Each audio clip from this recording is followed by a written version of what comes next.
Assalamualaikum warahmatullahi wabarakatuh. Hamdan wa syukron lillah wassalatu wassalamu ala rasulillah wa la hawla wa la quwata illa billah. Amma ba'du. Pendengar Buletin Dakwah Kafah rahimakumullah. Alhamdulillah kembali hadir di tengah-tengah Anda semua. Buletin Dakwah Kafah kali ini edisi 288. 9 Ramadan 1444 Hijriah, 31 Maret 2023 Masehi. Kali ini akan mengangkat tema Ramadan, bulan jihad dan perjuangan. Bismillahirrahmanirrahim. Ramadan identik dengan jihad. Sejarah memperlihatkan bahwa sejak masa Rasulullah Shallallahu Alaihi Wasallam, Ramadan telah menjadi bulan jihad dan penaklukan. Kaum muslim tidak menjadi lemah karena puasa, apalagi bermalas-malasan. Justru semangat perjuangan dan pengorbanan malah bergelora pada bulan penuh berkah ini. Pendengar rahimakumullah. Peperangan dan penaklukan. Jihad dalam makna syariah adalah qital atau perang.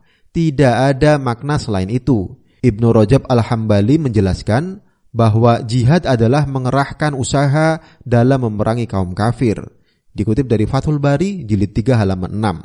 Syekh Taqiyuddin An-Nabhani juga menjelaskan bahwa jihad adalah mengerahkan kemampuan dalam peperangan di jalan Allah secara langsung atau memberikan bantuan dengan harta atau pemikiran atau memperbanyak logistik atau lain sebagainya. Dengan demikian, perang untuk meninggikan kalimat Allah itulah jihad. An-Nabhani dalam kitab Asy-Syakhsiyah Al-Islamiyah jilid 2 halaman 147. Jihad adalah bagian dari syariah Islam yang bahkan mendatangkan pahala besar dari Allah SWT. Tidak sepatutnya seorang muslim menghinakan atau menuduh jihad sebagai ajaran terorisme. Jihad dalam Islam dibarengi dengan pelaksanaan adab-adab luhur semisal larangan membunuh warga sipil seperti wanita, anak-anak dan rahib, larangan merusak rumah ibadah, juga larangan membunuh hewan ternak dan merusak tanaman. Dalam kitab-kitab fikih, bahasan jihad selalu seputar perang, harta rampasan perang, tawanan perang, perjanjian damai dan sebagainya. Perintah berjihad terdapat dalam Al-Quran dan As-Sunnah. Di antaranya firman Allah SWT dalam Quran Surah At-Taubah ayat 29. A'udzubillahi minasyaitonirrajim. Qatilul ladhina la yu'minuna billahi wa la bil yawmil akhiri wa la yuharrimuna ma harramallahu rasuluh wa la yadinuna dinal haqqi minal ladhina utul kitaba hatta yu'atul jizyata ayyadi wa hum saghirun. Perangilah orang-orang yang tidak mengimani Allah dan hari akhir, yang tidak mengharamkan apa yang telah Allah dan Rasulnya haramkan, dan yang tidak beragama dengan agama yang benar, yaitu agama Allah, yaitu kaum yang telah diberi kitab, hingga mereka membayar jizyah dengan patuh. Adapun dalam As-Sunnah, Rasulullah Shallallahu Alaihi Wasallam antara lain bersabda, Umirtu an uqatilan nasa hatta yashhadu an la ilaha illallah wa anna Muhammadar Rasulullah. Aku diperintahkan untuk memerangi manusia hingga mereka mengatakan La ilaha illallah Muhammadur Rasulullah. Tidak Tuhan selain Allah dan Muhammad adalah utusan Allah. Hadis riwayat Al-Bukhari dan Muslim. Baginda Nabi SAW juga menyebut jihad adalah bagian dari ajaran Islam, bahkan merupakan puncaknya. Rasul amril islamu wa amuduhu sholatu wa dhirwatu sanamihil jihad.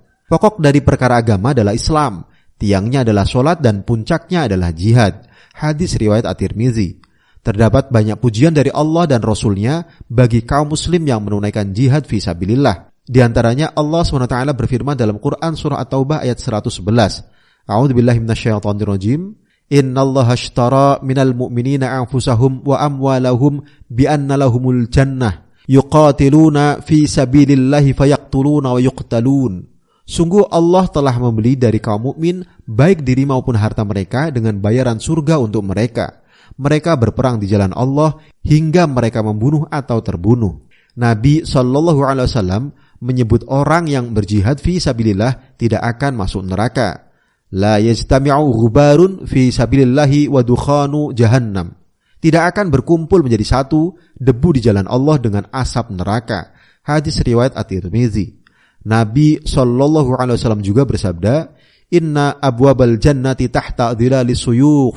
Sungguh pintu-pintu surga berada di bawah naungan pedang. Hadis riwayat At-Tirmizi. Sepanjang sejarah, Ramadan berisi aktivitas jihad dan penaklukan oleh kaum muslim. Pada masa Nabi SAW terjadi dua peristiwa besar, yakni Perang Badar Al-Kubra dan penaklukan Mekah. Keduanya berlangsung pada bulan Ramadan. Perang Badar terjadi pada Ramadan pertama saat ibadah saum diwajibkan. Dalam perang tersebut, kaum muslim hanya berjumlah 313 prajurit dengan 2 ekor kuda perang dan 30-40 ekor unta. Sebaliknya, pasukan musyrik Quraisy memiliki 200 ekor kuda perang dan sekitar 1.000 orang prajurit. Namun, dalam perang tersebut, Allah Subhanahu wa taala menurunkan pertolongannya sehingga kaum muslim mendapatkan kemenangan. Bisa dilihat di Quran surah Al-Anfal ayat 9. Sementara itu, penaklukan Mekah terjadi pada tanggal 10 Ramadan 8 Hijriah.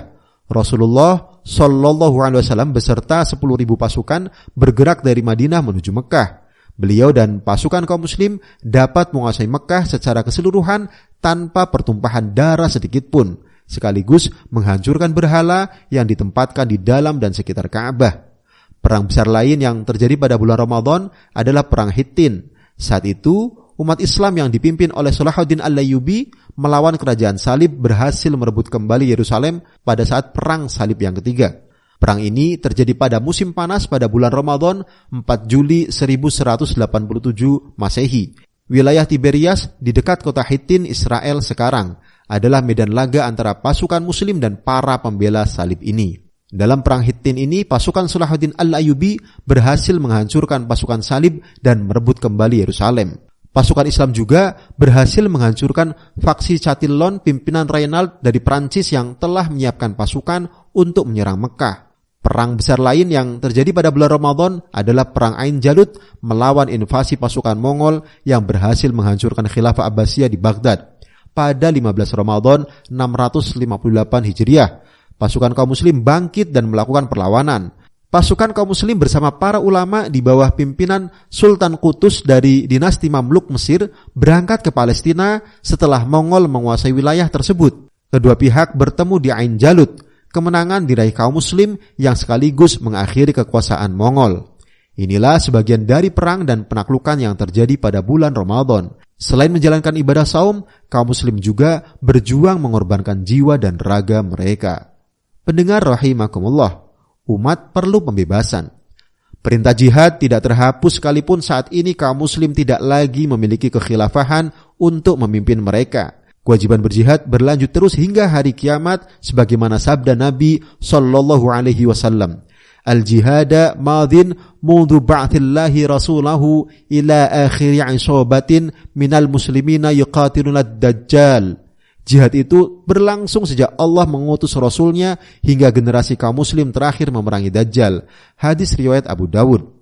Apalagi pada Ramadan kali ini, kita melihat nasib tragis menimpa saudara seiman di sejumlah negeri. Kaum muslim Palestina telah lama kehilangan sebagian besar tanah airnya akibat agresi militer Israel yang didukung Barat. Akibatnya, puluhan ribu muslim Palestina terbunuh. Sebagian lagi dipenjara tanpa pengadilan. Sebagian lainnya masih terus mengalami kekerasan dari militer Israel hingga saat ini. Begitu pula nasib muslim Rohingya di Myanmar yang menjadi korban kekejaman militer Buddha. Di Cina, umat Islam Uighur mengalami aksi genosida. Bahkan pada bulan Ramadan ini, kaum muslim di sana dilarang menjalankan ibadah saum. Penderitaan umat ini telah berjalan selama puluhan tahun tanpa ada yang benar-benar peduli apalagi membela. Selain retorika kosong para pemimpin dunia Islam, mereka hanya mendapat bantuan logistik ala kadarnya yang jauh dari pemenuhan kebutuhan umat. Sampai hari ini, umat muslim menjadi pengungsi terbesar di dunia. Ironinya, sebagian justru menjadi pengungsi di negeri sendiri. Yang mengherankan, sebagian dari para pemimpin muslim berjabat tangan dengan para penjarah dan pembunuh kaum muslim. Bahkan menurut mereka, penderitaan dunia Islam hari ini seperti Palestina bukanlah urusan dalam negeri mereka. Dulu umat memiliki junnah atau perisai yang melindungi mereka. Mekah dapat dibebaskan. Palestina dan Yerusalem dapat direbut kembali dari cengkeraman musuh. Namun, hari ini umat kehilangan pelindungnya, yakni khilafah. Tanpa khilafah, mereka telah lama terlunta-lunta. Pada bulan Ramadan ini, misalnya, saat sebagian muslim menikmati sahur, berbuka dan salat tarawih dengan tenang, mereka hidup di bawah ancaman serangan mematikan. Terjangan peluru dan ledakan bom terus menghujani mereka. Alhasil, umat membutuhkan pemimpin yang berfungsi sebagai junnah atau perisai atau pelindung. Sebagaimana yang disabdakan oleh Nabi sallallahu alaihi wasallam, "Innamal imamu junnah yuqatalu min waraihi wa yuttaqabih. Sungguh imam atau khalifah adalah perisai atau pelindung. Orang-orang berperang di belakang dirinya dan menjadikan dia sebagai pelindung. Hadis riwayat Muslim. Dalam kondisi saat ini, kaum muslim sesungguhnya telah diperintahkan untuk melakukan jihad fi sabilillah sebagaimana firman Allah SWT dalam Quran surah Al-Baqarah ayat 194. A'udzubillahi minasyaitonirrajim. Faman i'tada 'alaikum fa'tadu 'alaihi bimisli ma'tada 'alaikum. Oleh sebab itu, siapa saja yang menyerang kalian, maka seranglah dia setimpal dengan serangannya terhadap kalian. Wahai kaum muslim, lihatlah nasib saudara-saudara kita pada bulan agung ini.